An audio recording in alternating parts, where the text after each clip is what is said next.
Assalamualaikum warahmatullahi wabarakatuh. Perkenalkan, nama saya Septian Pianastra. Saya adalah dosen tetap di program studi Teknik Geologi Fakultas Teknik Universitas Unprin Indonesia. Pada kesempatan kali ini, izinkan saya untuk memaparkan pernyataan diri dosen dalam unjuk kerja Tridharma Perguruan Tinggi, bidang pengajaran. Pada pemaparan kali ini terdapat dua bagian besar. Yang pertama adalah rencana pembelajaran semester atau RPS, dan yang kedua nanti ada micro teaching. Keduanya dari mata kuliah yang sama, yaitu geohidrologi.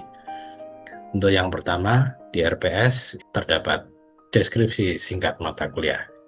Mata kuliah geohidrologi merupakan mata kuliah wajib pada program studi Teknik Geologi Universitas Unprin Indonesia yang dapat ditempuh pada semester 4 dengan bobot 3 SKS terbagi menjadi 2 SKS di perkuliahan dan 1 SKS di praktikum.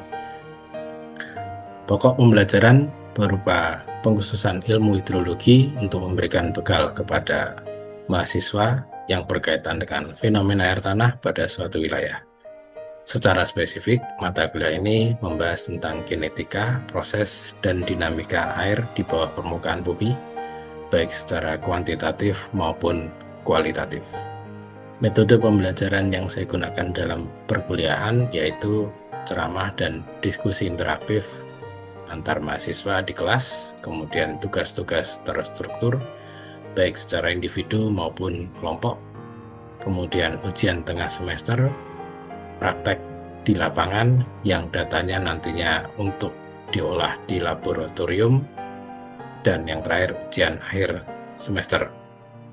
Sebagai gambaran, ini adalah pembelajaran di kelas, kemudian dengan LMS yang bisa mengupload tugas-tugas juga nantinya, kemudian dengan YouTube, dan kemudian ada buku-buku referensi yang saya berikan serta di WhatsApp group.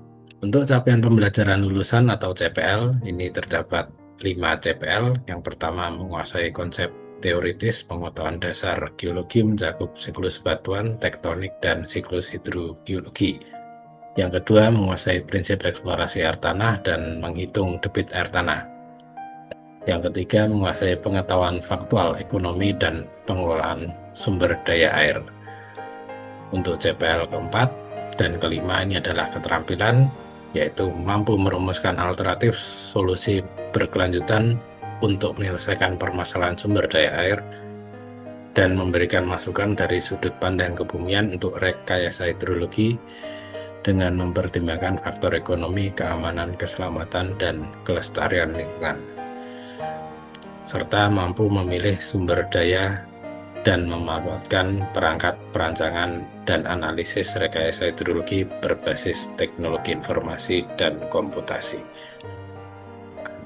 Untuk capaian pembelajaran mata kuliah atau CPMK, ini juga terdapat 5 CPMK. Yang pertama, memahami sistem air tanah dan tipe aquifer, serta porositas dan permeabilitas. Yang kedua, menerapkan prinsip kelulusan air, transmisivitas, koefisien simpanan, dan aplikasinya pada pemetaan geohidrologi sebagai aliran air tanah. Yang ketiga, menganalisis kuantitas atau debit air tanah dan menentukan nilai keekonomiannya. Untuk yang keempat, menguasai konstruksi sumur dan penyedikan air tanah, serta yang kelima, menguasai kualitas air tanah secara fisik, kimia, dan biologi. Untuk komponen penilaian ada 5 macam. Yang pertama ada tugas-tugas sebesar 20%, kemudian dari praktikum 20%, ujian tengah semester dan ujian akhir semester masing-masing 25%, serta kehadiran 10%. Demikian pernyataan diri dosen dari saya, Septian Pianastra, untuk kelengkapan dokumen sertifikasi dosen tahun 2025. Untuk selanjutnya, mari kita simak micro teaching dari mata kuliah geohidrologi pada pertemuan ke-13 dengan materi potensi air tanah dengan pendekatan statis dan dinamis. Terima kasih. Wassalamualaikum warahmatullahi wabarakatuh. Oke, selamat pagi semuanya. Jadi ini kita lanjutkan materi dari debit, yaitu potensi air tanah. Jadi karena ada kaitannya, ya, debit sama potensi air tanah. Terutama debit yang debit dinamis. Ini juga sudah ada di LMS semua materinya. Nanti di bagian pertemuan 13. Kalau di download nanti seperti ini hasilnya.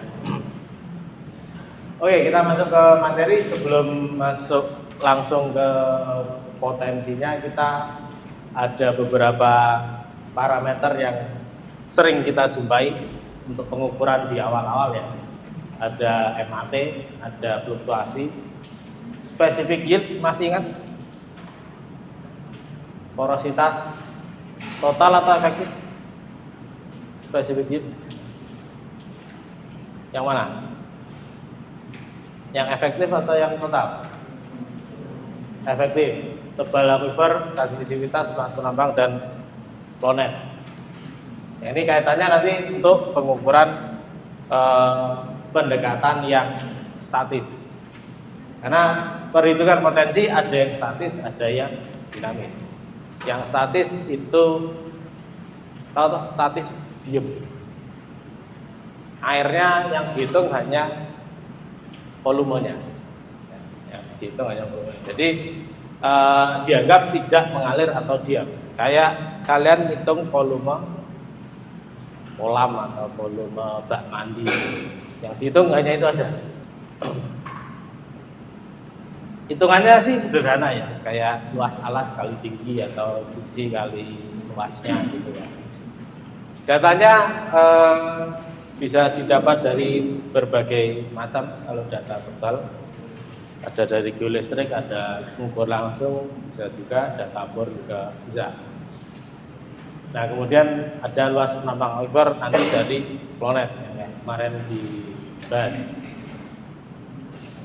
Nah yang perlu dicermati adalah hasil pengukuran tadi dikalikan specific yield atau porositas yang efektif. Kenapa yang efektif yang kita pakai? Karena itulah yang nanti dianggap yang bisa menghasilkan air atau yang bisa diambil airnya. Karena ini prosentase, ini bisa dibuat menjadi bilangan desimal. Jadi kalau persentasenya misalnya SY-nya itu 30%, berarti berapa kalau didesimalkan? 0,3 ya, 0,3. Kalau 20% ya 0,25 dan seterusnya. SY juga sudah ada perhitungannya dalam TOT, Johnson dalam TOT itu sudah ditentukan beberapa sudah dimunculkan angkanya. Kenapa hanya beberapa? Karena yang lain-lain dianggap itu SY-nya terlalu kecil kalau untuk menghitung potensi.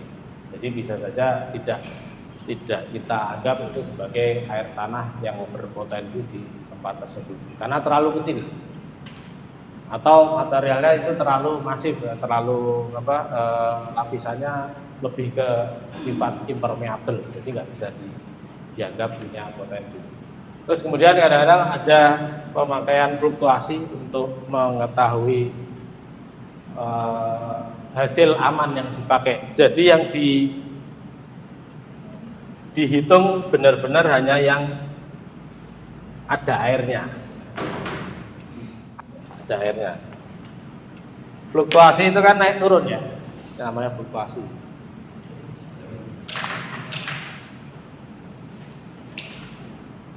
Ini misalnya sumur di satu musim tertentu ada saat ini misalnya penghujan,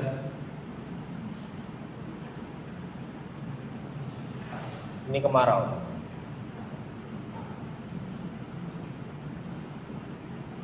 Fluktuasinya di sini. Nah inilah yang dianggap punya potensi aman. Jadi tidak overestimate ngambil di tempat yang terlalu tinggi atau yang underestimate terlalu rendah airnya. Jadi cukup diambil yang di sini untuk dikalikan ke luasnya tadi. Itu untuk amannya seperti itu. Jadi anggapannya tebalnya ya hanya fluktuasinya tadi. Ya diganti parameternya. Kalau ada statis, satunya apa? Dinamis. Dinamis, ya. Dinamis ini berarti kalau tadi statis diam, kalau yang ini. Jadi di dinamis itu nanti simbolnya Q, karena Q kemarin ingat simbol apa? Kemarin Q itu simbol apa? Debit. Dianggap debit. Jadi potensi antaranya karena tadi dianggap bergerak, ngitungnya seperti ngitung debit. Bergerak dari arah yang MAT tinggi ke rendah gitu ya, seperti itu.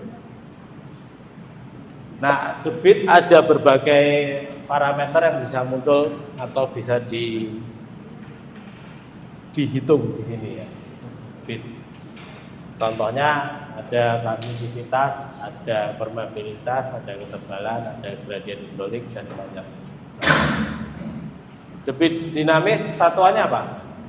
Kemarin ingat ya? Atau kalian ngalikan ini? Apa kemarin? Liter per hari. Oke, ada satuan lain. Meter kubik per hari. Intinya volume per waktu. Ya, volume per waktu. Nah, karena ini dianggap gerak dan tentunya ada pembandingnya gitu kan. Kita lihat di besaran yang ini ya. Besaran yang ini. Ada kategori tempat. Ini selalu menghitung dari jumlah penduduk. Berdasarkan jumlah penduduk masuk ke kategori 1 sampai 6. Jadi kalau penduduknya masih kurang dari 3.000 dianggap desa. Ini untuk kategori perhitungannya ya, bukan kategori secara demografi ya. Kalau secara demografi nanti lain lagi batasnya. Tapi ini untuk kategori khusus perhitungan air tanah secara dinamis. Di sini ada liter per orang per hari. Oke, liter per orang per hari. Nanti prinsipnya adalah jumlah penduduk dikalikan kebutuhannya ini. Tentunya dikategorikan itu masuk kategori berapa. Misalnya jumlah penduduknya 1.000. Kalau 1.000 masuk mana? Desa. Kalau 25.000 kota yang kecil ya. Dan seterusnya nanti kalau sampai ke metropolitan. Prinsipnya jumlah penduduk dikalikan pemanfaatannya ini. Jadi bisa berbeda antara kategori 1 sampai 6. Itu beda-beda angkanya. Nanti setelah didapat dibandingkan sama debitnya. Ya, debitnya. Gitu. Oke, sampai sini dulu. Ada pertanyaan mungkin? Ya, Mbak. Perkenalkan, nama saya adalah Sofia dengan Universitas Kesulitan. Pak, untuk penerapan dan penggunaan dari perhitungan potensial tanah itu apa? Oke, penerapan dan kedepannya untuk apa? Kira-kira setelah menghitung ini, dapat ini, angkanya sudah ada, gitu kan? Angkanya sudah ada, kemudian buat apa sih sudah dihitung gitu kan? Jangan-jangan ini cuma hitung-hitungan aja gitu, hitung-hitungan kasar saja. Sebenarnya ini keperluannya ada untuk di pengembangan satu tempat, karena pasti nanti akan perlu analisis airnya yang aman seberapa. Jangan sampai sudah ditunjuk untuk dikembangkan airnya kurang atau tidak cukup atau bahkan defisit gitu kan. Jangan sampai sudah dilakukan pengembangan, udah kita bangun tempat wisata, gitu. Airnya nggak ada. Bisa dibayangkan tempat wisata kesulitan air. Kira-kira wisatanya akan laris nggak? Nggak, susah. Tempat wisata, tempat umum ya, fasilitas publik itu pasti perlu air yang cukup dulu. Termasuk tempat tinggal. Makanya kalau orang zaman prasejarah pernah ngalamin? Belum ya? Kalian lahir tahun berapa? Hah? 2004 sebelum Masehi. Sesudah 99, angkatan 90s ya. 99, ada yang lebih dewasa lagi dari 99. 98, angkatan kerusuhan ya. Kerusuhan. Jadi kalau dilihat bahkan dari zaman dulu ya. Kalian kenal orang-orang Mesir? Kenal ya? Kenal dekat ya? Orang-orang sekitar lembah Sungai Gangga? Tahu ya? Sebelah kos biasanya. Kenapa mereka membangun peradaban di situ?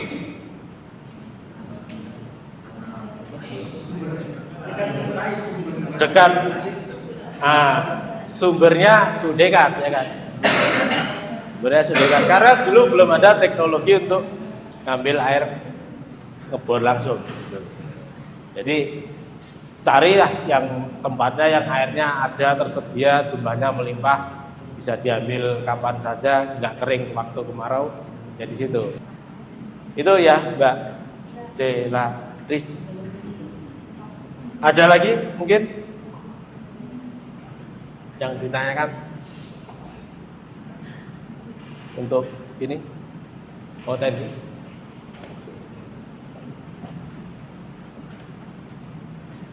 Jangan.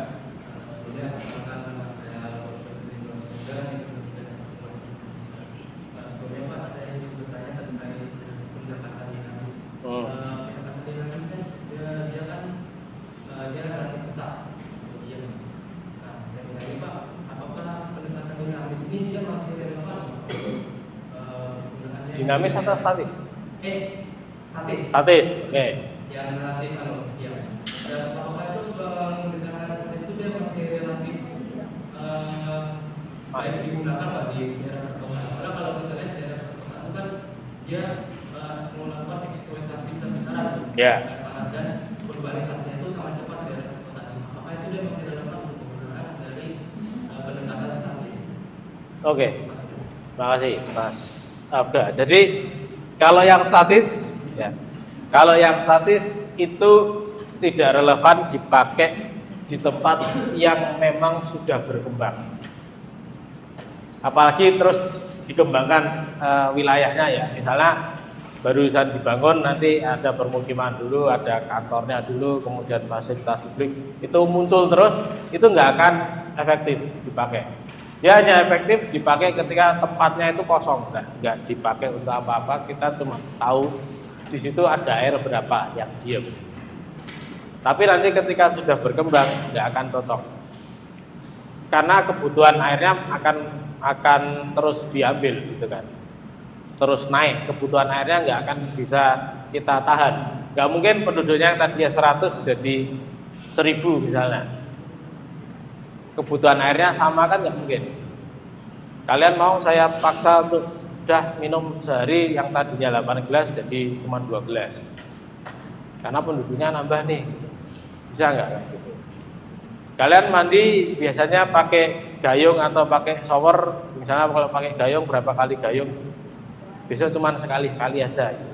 Nggak bisa kan? Cuma biur sekali gitu, terus sabunan biur sekali lagi, nggak bisa kan?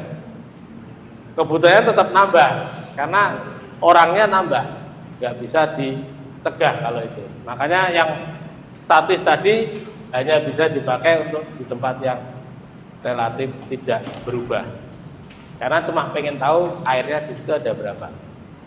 Tapi kalau sudah kayak urusannya perkotaan tadi nggak akan cocok ya. Gitu, Mas Aga. Ada lagi? Sebelum saya cek ke persoalan. Ada lagi? Kalau enggak saya ke soal dulu. Oh iya ya.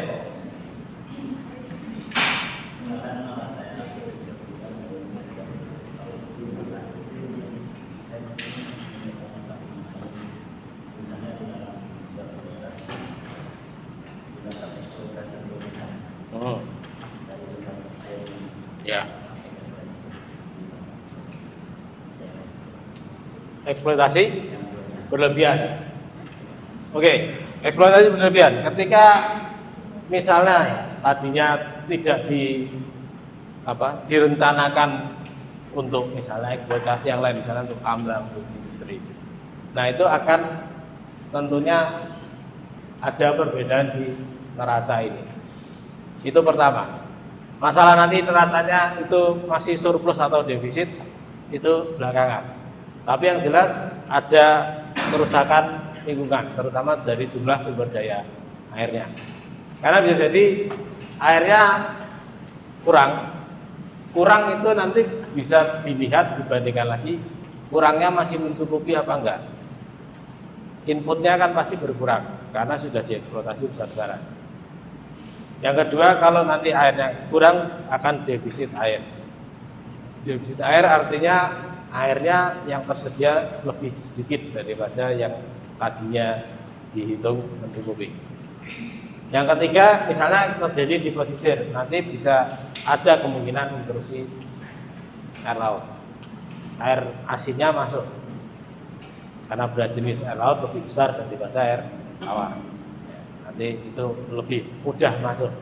Meskipun tidak pasti akan masuk ya, tapi umumnya akan lebih mudah masuk. Kemudian ada juga land subsidence. Kalau terus menerus lahannya atau tanahnya akan turun. Dan kalau tadi misalnya di dataran rendah yang dekat dengan laut, kondisinya bisa dia makin turun lebih rendah daripada muka air laut. Nanti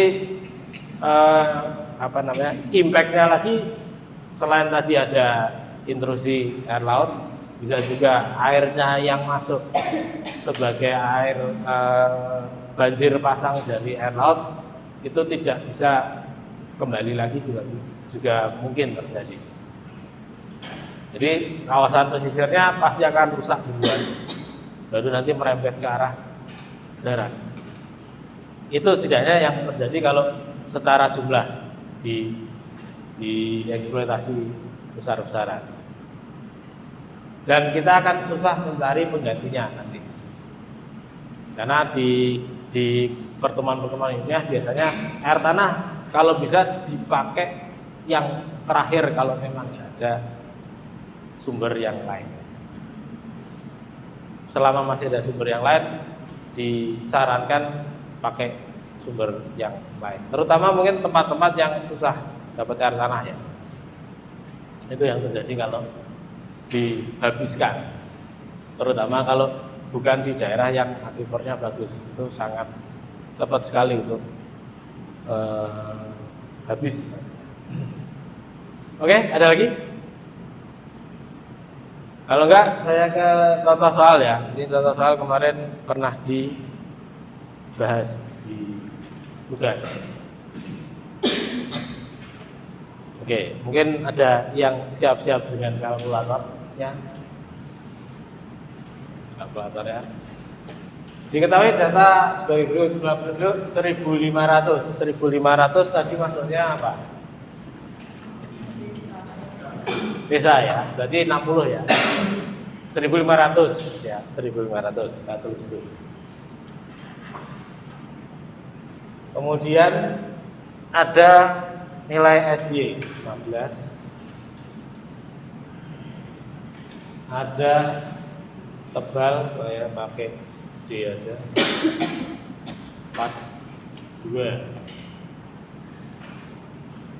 Ada volume aquifer 2 juta. 2 juta meter kubik permeabilitas curug.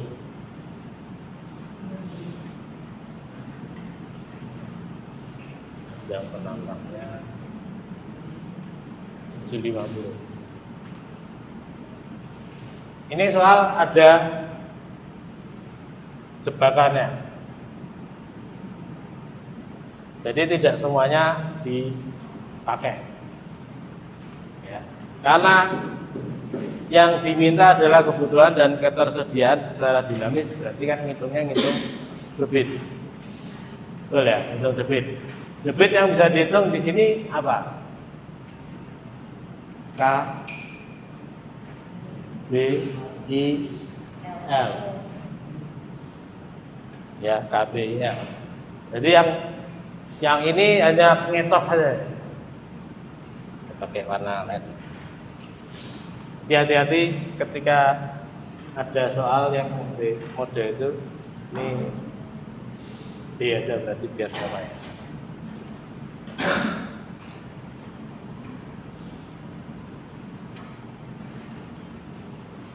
Nah, coba tolong dihitungkan karena angkanya tidak manusiawi sedikit. 10 kali K2 kali 0,03 kali 750. Berapa?